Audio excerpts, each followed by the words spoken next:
ఆనాటి గత ప్రభుత్వాల హయాంలో కట్టినటువంటి ఇళ్లకు సంబంధించి కూడా ఆ ఇంటికి సంబంధించినటువంటి పత్రాలు పొందకుండా దశాబ్ద కాలం ఎదురు చూస్తున్నటువంటి లబ్ధిదారులకు కూడా ఆ పత్రాలు అందించే కార్యక్రమం కూడా ఈరోజు పెద్ద ఎత్తున తీసుకుంటున్నటువంటి సందర్భం. అందుకే మిత్రులారా, రాష్ట్ర వ్యాప్తంగా ఉన్నటువంటి ఇందిరమ్మ ఇళ్ల కోసం ఎదురు చూస్తున్నటువంటి పేద బలహీన వర్గాలందరికీ కూడా ఈరోజు భద్రాచలం రామచంద్ర స్వామి సన్నిధి నుంచి ఒక మంచి శుభ కార్యక్రమం జరుగుతూ ఉంది. అందరికీ ఇళ్లు రాబోతున్నాయనేటువంటి ఆనందాన్ని సంతోషకరంగా ఇక్కడ సభా వేదిక నుంచి వ్యక్తపరుస్తా ఉన్నాం. మనందరికీ తెలిసిందే, గత 10 సంవత్సరాలు పరిపాలన చేసినటువంటి టీఆర్ఎస్ ప్రభుత్వం గతంలో ఉన్నటువంటి ఇందిరమ్మ ఇల్లుకు సంబంధించి ఒక గది ఎక్కడ పనికొస్తుంది, 2 గదులు కావాలి, అల్లుడు వస్తే ఆడబడుకుంటాడు, బిడ్డ వస్తే ఆడబడుకుంటుంది, గోరెనాడ కట్టేయాల బడనాడ కట్టేయాలని అపహాస్యం చేసి అందరికీ మాటిచ్చి అధికారంలోకి వచ్చి 10 సంవత్సరాలు కూడా ఏ ఒక్క పేదవాడికి ఇల్లు ఇచ్చిన పాపాన పోయినటువంటి ఆ ప్రభుత్వం ఈరోజు మళ్ళీ మాట్లాడటం కోసం ప్రయత్నం చేస్తాం. కాంగ్రెస్ పార్టీ గ్యారంటీలు ఇచ్చిన గ్యారంటీలు అమలు చేస్తుందా చేయదా మేమేమో పోరాటం చేస్తామని చెప్తా ఉన్నారు. వారందరికీ ఇక్కడి నుంచే సమాధానం చెప్తా ఉన్నాం. ఈరోజు మేము ప్రకటించినటువంటి గ్యారంటీలు మీకోసమో లేకపోతే మీ మెప్పు కోసమో మేము ప్రకటించలేదు. మేము చెప్పిందల్లా ఈ రాష్ట్ర ప్రజల బాధలను చూసి తెచ్చుకున్న తెలంగాణ రాష్ట్రంలో కొట్లాడి తెచ్చుకుంటే నిధులు నీళ్లు నియామకాలన్నీ కూడా పక్కదారి పట్టిపోతా ఉన్నాయి. మనం తెచ్చిన రాష్ట్రాన్ని కాపాడాలి. ఆ కాపాడుతూ ప్రభుత్వం ఏర్పాటు చేసి ప్రజల ఆకాంక్షలు నెరవేర్చడం కోసమే మేము 6 గ్యారంటీలు ప్రకటించాం.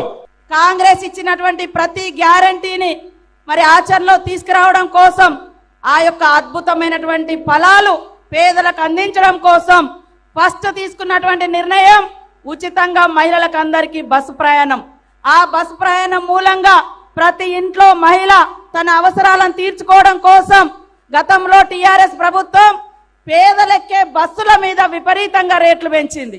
కానీ ఈనాటి ప్రభుత్వం ఉచితంగా ప్రతి ఇంట్లో మహిళలకు ఉచిత బస్సు ప్రయాణం ఇచ్చి 5-6 వేల రూపాయల భారాన్ని తగ్గించినటువంటి ప్రభుత్వం సీఎం రేవంత్ రెడ్డి గారి ప్రభుత్వం, కాంగ్రెస్ ప్రభుత్వం అని కూడా ఈ సందర్భంగా మా అక్కలకు గుర్తు చేస్తా ఉన్నాను. ఇవాళ వంటింటికి పోతే కన్నీళ్ళు వచ్చేది ఎవరికంటే ఎంత మనం సమానత్వం అనుకున్నా ఖచ్చితంగా వంటకాడ ఇంకా మహిళలదే మరి పాత్ర కొనసాగుతుంది.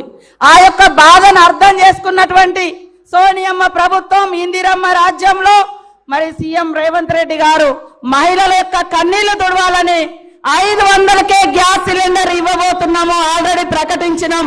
మరి దాని మూలంగా కూడా మా అక్క చెల్లెళ్ళకి అందరికి కూడా ఎంతో ఊరటనిచ్చేటువంటి కార్యక్రమం. గతంలో బీఆర్ఎస్ ప్రభుత్వం పేదోళ్ళు 2 బుగ్గలు 1 ఫ్యాన్ ఉంటే 100,000 రూపాయలు కరెంటు బిల్లులు కట్టేది.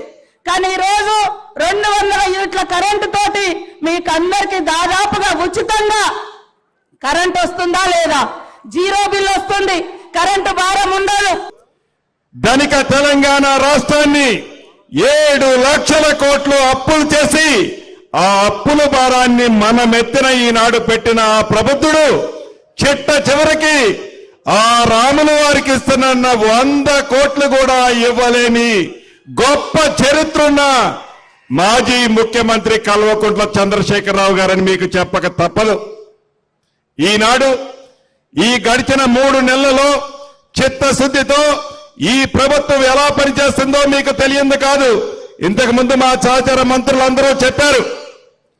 గడిచిన 3 నెలలలో ఆనాడు అభయహస్తం ద్వారా 6 గ్యారెంటీలు ఇస్తానని చెప్పి శ్రీమతి సోనియా గాంధీ గారు, రాహుల్ గాంధీ గారు, ఖర్గే గారు, ప్రియాంక గాంధీ గారు చెప్పిన మాట ప్రకారం మనందరి నాయకులు గౌరవ ముఖ్యమంత్రి గారు ప్రమాణ స్వీకారం చేసిన 48 గంటల్లోనే 2 కార్యక్రమాలు మీ గుమ్మానికి చేర్చిన ప్రభుత్వం మీ ప్రభుత్వం, ఇందిరమ్మ ప్రభుత్వం.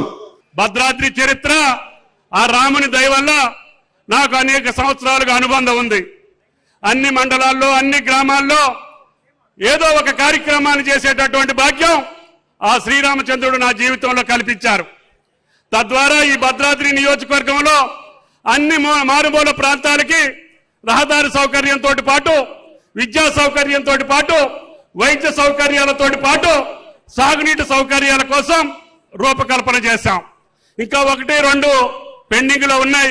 ఇరిగేషన్ శాఖ మంత్రులు ఉత్తమ్ గారికి, ఆర్థిక శాఖ మంత్రులు భట్టి గారికి కూడా చెప్పడం జరిగింది. వాజేడు మండలంలో మోడికుంట ప్రాజెక్టు అది పెండింగ్ లో ఉంది. రెండవది వెంకటాపురం మండలంలో పాలెంవాగు ప్రాజెక్టు పూర్తయింది. దానికి పూర్తిగా సామర్థ్యంలోకి తీసుకురావాలి. దొమ్మగూడెం మండలానికి ప్రగళ్లపల్లి ఎత్తిపోతల పథకానికి గౌరవ ముఖ్యమంత్రి గారి యొక్క సూచనలతోటి భవిష్యత్తులో దాన్ని కూడా సాకారం చేసుకోవాల్సినటువంటి అవసరం ఉంది. అదేవిధంగా ఆ పక్క సీతారామ ద్వారా జిల్లా మొత్తానికి నీళ్లు వెళ్ళే అవకాశం ఉంది. ఈ పక్క మండలానికి నీళ్లు కావాలని చెప్పి అవి రూపకల్పన చేసుకున్నాం.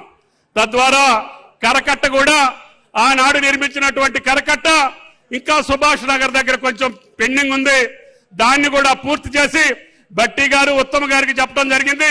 ఈ రోజు సాక్షాత్తు ముఖ్యమంత్రి గారి ఆధ్వర్యంలోనే ఆ మిగిలిపోయిన కరకట్టను కూడా పూర్తి చేసి రేపు గోదావరి జలాలకి 80 అడుగులు వరదొచ్చినా భద్రాద్రిలోకి ఒక్క చుక్క నీళ్లు రాకుండా చేసేటటువంటి బాధ్యత ఈ ప్రభుత్వానికి అని చెప్పి మీకు ఈ సందర్భంగా మనం చేస్తున్నాం.